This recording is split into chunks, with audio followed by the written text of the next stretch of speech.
Thank you for the free Australian dollars, Aaron Edgar. Thoughts on James Krause's situation as YouTube's gone? Dude, he's definitely been got then. He's been got. He's been scamming people and he's been got. There you go. That's a shame. But what was I going to say? I didn't even know his YouTube was gone. That's terrible for him. Really? 1% Club with James Krause. Wow, his channel has genuinely been taken down.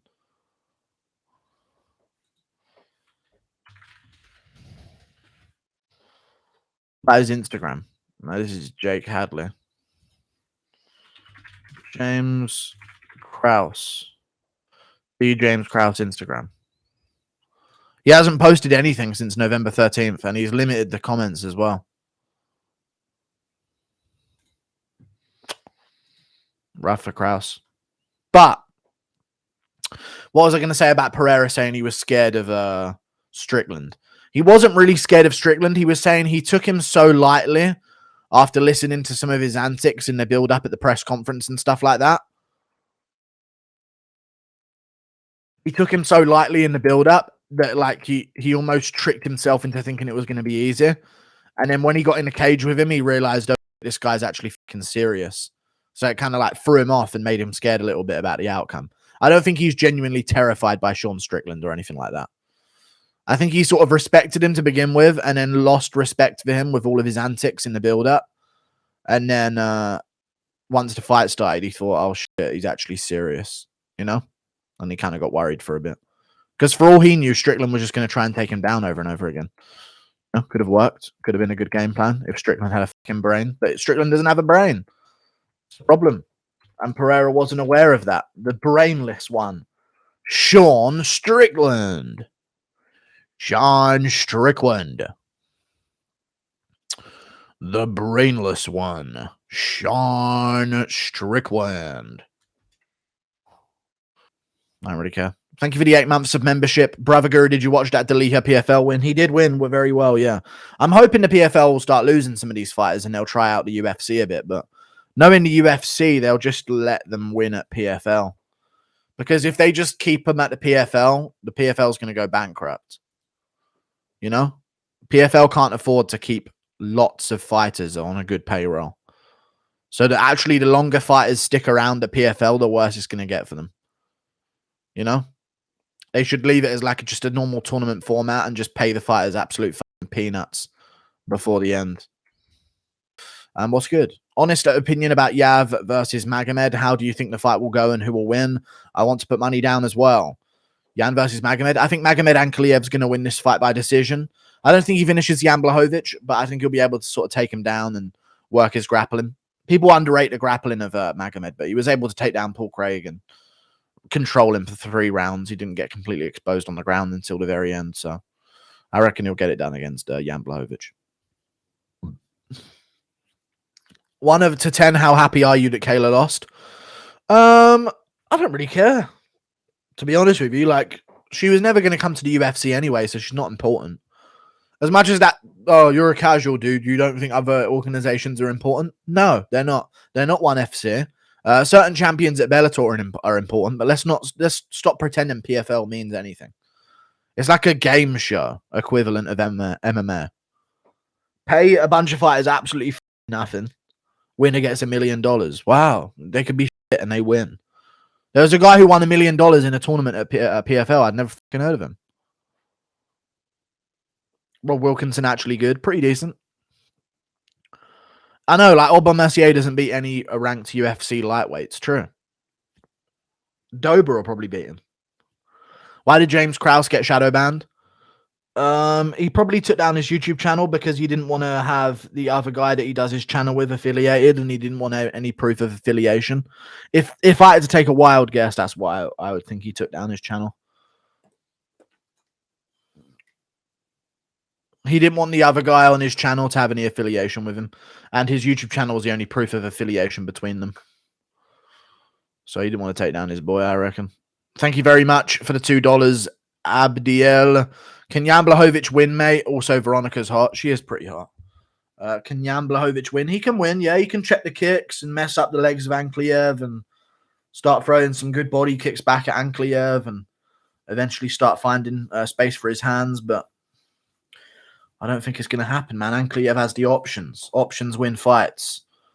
The number one choice that you got to make with fights. Almost made me pick Aljo in the rematch against Jan. Made me pick Aljo in the first fight against Jan. Options win fights. How many ways do you have of trying to win? Did you see... Sorry, me dog's done a fucking sloppy shit in your fucking driveway, mate. Me dog's done a fucking sloppy shit outside. I don't want to just leave it and go. Got any water to splash on it, mate? How do you feel about all these modern 18 to 28-year-old NPCs hate any fighter that opens their mouth to try and be more compelling and provide for their families? Fighters deserve more pay. Why is he talking at a press conference? Why does he post so much on social media? Fighters deserve more pay. NPC robots, these people. No point trying to analyze it. But one thing is, we're not retarded enough to name a fight promotion Anthony Pettis Fight Club. That's what we're not retarded enough to do. And that's what we have to be thankful for. You know? That's what we're not dumb enough to do. Because imagine being that fucking thick as shit in your brain to name a fucking fight club or a fight promotion Anthony Pettis FC. That's how dumb they are. He is, sorry. I know he can't call it Showtime FC or anything like that, but still. Something else, dude. You know what would be worth it, maybe, if you're going to do a niche fight promotion on the build-up for MMA? What would be worth it would be doing a promotion where you literally don't accept wrestlers. You know what I mean?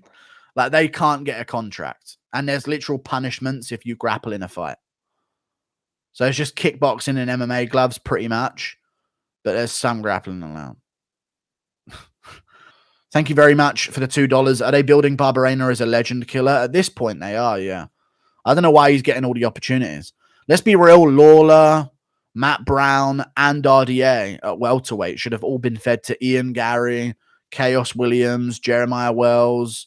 Who's the other guy coming up at welterweight right now? Jack Della Maddalena. These guys. But they're not doing it. They're just giving them all to Bryan Barbarena. It's retarded. But off-topic thoughts and who you got in Ryan Garcia, Tank Davis. I think Ryan Garcia is going to surprise people in his technical skill. I actually think Ryan Garcia is the better technical boxer than Tank Davis. But Tank Davis has more of an X factor, and I think he's a bit mentally strong in a fight, a little bit more composed. So even I say he's the better technical boxer, Ryan Garcia. I just think he has more ability early on in fights. Tank Davis, he's just composed. He's got that mindset. So I think he'll let Garcia win for a bit early on to draw him into the later rounds and then probably like finish him in round 10. You know, maybe drop him once in round 6. Garcia gets back up, starts looking good again, has some flurries, and then gets finished in round 10.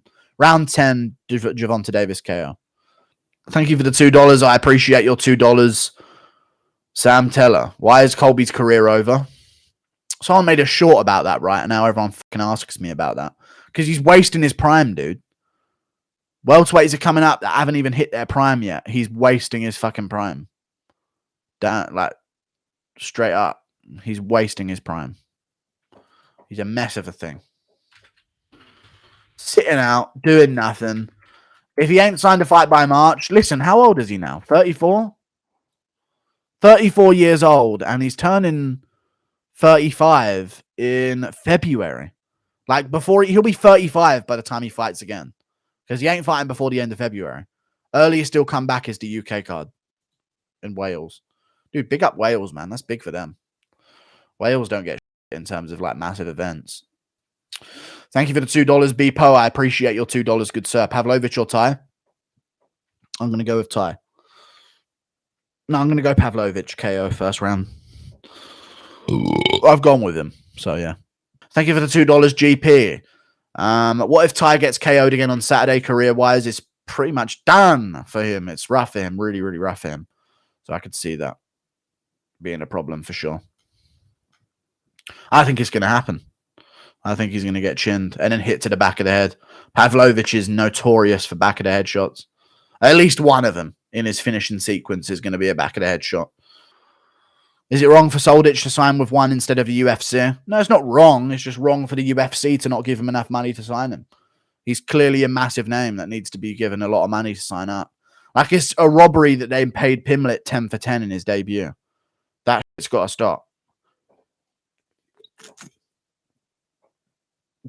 Like, I agree with some elements of fighter pay, but regular fighters deserve 10 for 10, 12 for 12. Pimlet getting signed to the UFC should not be on 10 for 10.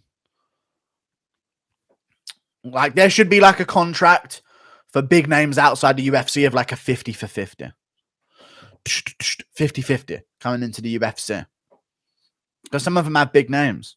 You've got contenders at the top of divisions with 10k followers. Ryan Spann's got like 20k followers and he's getting like 90 for 90. What the fuck is that pay structure? Legalize MMA in Norway. Is it not legal in Norway? Dude, this is the thing with, you know, that whole saying about strong times, hard times create hard men create weak times create weak men, or whatever it is. Strong men, strong times. Hard times create strong men create weak, easy times create weak men. You guys went from Vikings to not legalizing MMA. Soy boys. Absolute soy boy. Norway. What a fall from grace. You guys went from Vikings to charging £10 for a fucking beer. Soy. Pereira impersonation of saying, Lasagna. Lasagna. Lasagna. What do you want for dinner, Pereira? Lasagna. And who did you beat at UFC 281? Lasagna.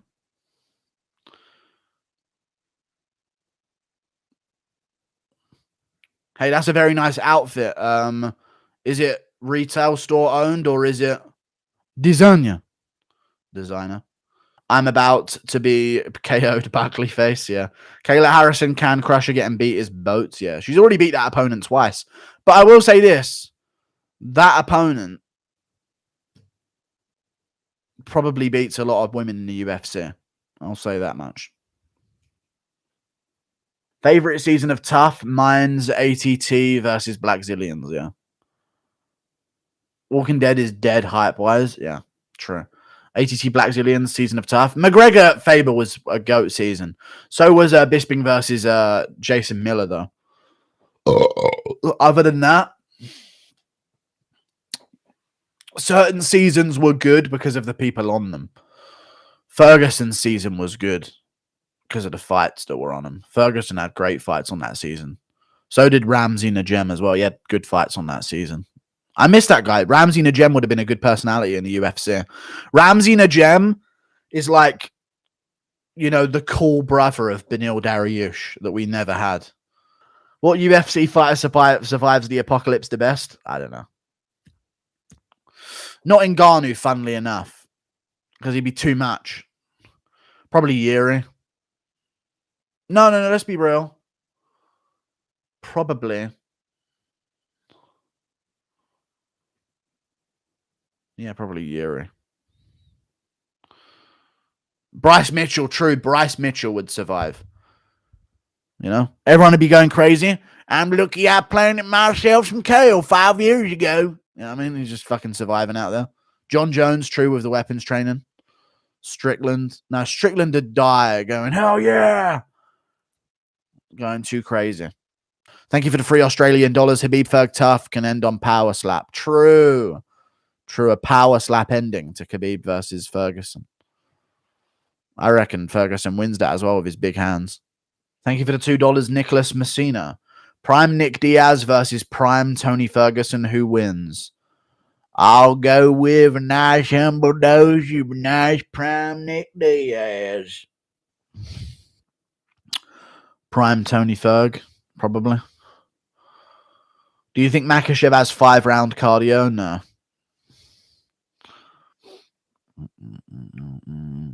Because Nick Diaz had a bunch of cuts on him, and he actually had to have his eyebrows shaved down to stop cuts from forming.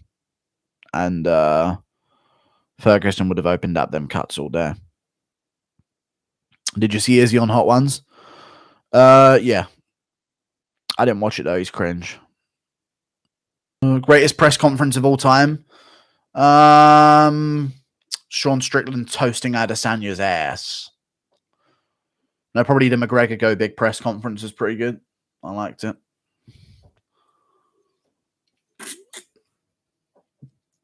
Because it caused a trickle effect. Like at the very next press conference, Kevin Lee punched Chiesa in the face. You know? So you got to think about what McGregor's one caused afterwards.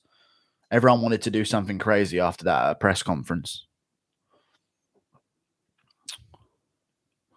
I like it. I like it. I like it too.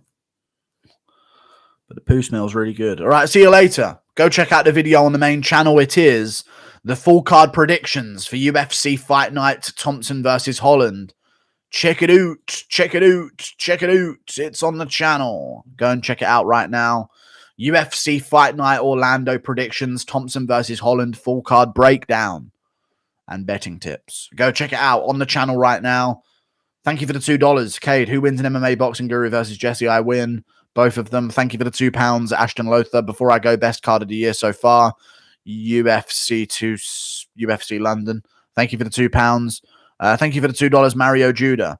You'd be considered as so high at my school. Girl hair. Thank you for the $2. I appreciate you, Mario Judah. Goodbye. Toodle Pip. See you later. Go check out the video on the channel right now. That video is UFC Fight Night Thompson versus Holland predictions and full card betting breakdown. Go check it out now. I'm about to make a second channel video. Goodbye.